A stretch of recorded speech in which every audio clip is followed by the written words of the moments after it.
Welcome back to my channel. అందరూ ఎలా ఉన్నారు? బాగున్నారా?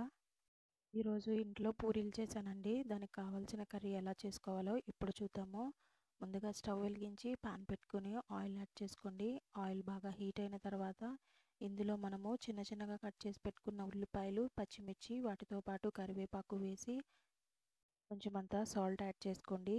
వీటన్నిటిని ఆయిల్లో కలిసేటట్టు ఒకసారి మంచిగా మిక్స్ చేసేసుకోండి. వీటిని ఒక 5 మినిట్స్ స్లో ఫ్లేమ్ మీదే కలర్ చేంజ్ అయ్యేంత వరకు మనము ఈ విధంగా అయ్యేంత వరకు కుక్ చేసుకోవాలండి. చూసారు కదా, ఉల్లిపాయలు అనేవి కలర్ చేంజ్ అయినాయి. ఇప్పుడు మనం ఇందులో చిన్నగా కట్ చేసుకున్న టమాటా ముక్కలను యాడ్ చేసేసుకుని ఇవి కూడా మంచిగా మిక్స్ చేసేసుకోండి. మనకి టమాటాలు అనేవి సాఫ్ట్గా కుక్ అయిపోవాలండి. అంతవరకు మనము వీటిని కుక్ చేసేసుకోవాలి. టమాటాలు కూడా మంచిగా కుక్ అయిపోయినాయండి. ఇప్పుడు ఇందులో మనము కొంచెం అల్లం వెల్లుల్లి పేస్ట్ యాడ్ చేసుకుని మంచిగా దీన్ని మిక్స్ చేసేసుకోవాలి. అల్లం వెల్లుల్లి పేస్ట్ పచ్చి వాసన అనేది పోవాలండి. అంతవరకు మీరు అన్నీ స్లో ఫ్లేమ్ మీద దీన్ని కుక్ చేసేసుకోవాలి. ఇప్పుడు ఇందులో మనము ముందుగా కట్ చేసి పెట్టుకున్న క్యారెట్ ముక్కల్ని యాడ్ చేసేసుకుని ఒకసారి మంచిగా కలిపేసుకోవాలి. ఈ క్యారెట్ ముక్కలు అనేది మనకి హాఫ్ వరకు బాగా ఫ్రై అయిపోవాలండి. ఆ విధంగా కుక్ అవ్వాలి. చూసారు కదా, మంచిగా కుక్ అయినాయి. ఇప్పుడు ఇందులో మనము ముందుగా చిన్న చిన్నగా కట్ చేసి పెట్టుకున్న బంగాళదుంపల్ని ఇందులో యాడ్ చేసుకోవాలండి. ఈ బంగాళదుంపలను కూడా మంచిగా మీరు కలిపేసుకోండి. బంగాళదుంపలు అనేవి మనకు అడుగడుతూ ఉంటాయి కాబట్టి మనం మధ్య మధ్యలో వీటిని కలుపుకుంటూ మంచిగా మగ్గనిచ్చుకోవాలండి. ఇప్పుడు కొంచెం మగ్గిన తర్వాత ఇందులో మనము కొంచెం పసుపు యాడ్ చేసేసుకుని వీటిని మంచిగా ఒకసారి కలిపేసుకోవాలి. పసుపు అంతా ఈ బంగాళదుంపలకి క్యారెట్కి పట్టేంత వరకు మనం మంచిగా కలిపేసుకోవాలండి. ఇలాగా మనం మధ్య మధ్యలో మిక్స్ చేసుకోవడం వల్ల మొత్తం అంతా ఈవెన్గా కుక్ అవుతుందండి.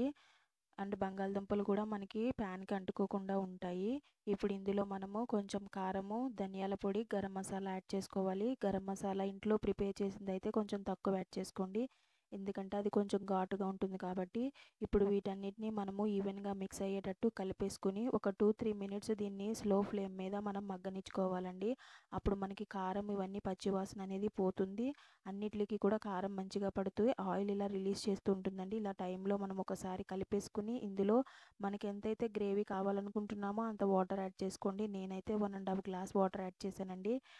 ఇప్పుడు దీన్ని మనము ఒకసారి మంచిగా కలిపేసుకుని ఒకసారి సాల్ట్ కూడా టేస్ట్ చూడండి. సాల్ట్ సరిపోకపోతే యాడ్ చేసేసుకోండి.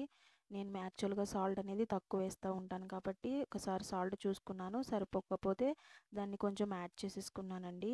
ఈ విధంగా మనకి రోల్ బాయిల్ అవుతూ ఉంటుంది. దీన్ని మూత పెట్టేస్తూ మనము మధ్య మధ్యలో కలుపుకుంటూ మనము కుక్ చేసుకోవాలండి. మనకి బంగాళదుంపలు ఇవన్నీ మాత్రం బాగా కుక్ అయిపోవాలండి. ఇంకా మంచిగా గ్రేవీ వచ్చేంత వరకు ఇంకొక 3 మినిట్స్ మనము మీడియం ఫ్లేమ్ మీద కుక్ చేసుకుంటే మనకి ఈ విధంగా అవుతుందండి. మీకు ఇంకా కొంచెం గ్రేవీగా కావాలి, కొంచెం పలచగా కావాలంటే ముందుగానే స్టవ్ ఆఫ్ చేసేసుకోండి. మా ఫ్యామిలీకి ఇదైతే సరిపోతుంది కాబట్టి నేను ఇలాగా స్టవ్ ఆఫ్ చేసేసుకుని ఫైనల్గా కొంచెం కొత్తిమీర వేసేసుకున్నానండి.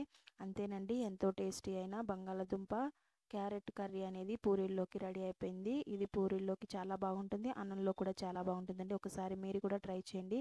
ఈ వీడియో కనుక నచ్చినట్టయితే చేయండి, షేర్ చేయండి, సబ్స్క్రైబ్ చేసుకోండి. మరొక వీడియోతో కలుసుకుందాం.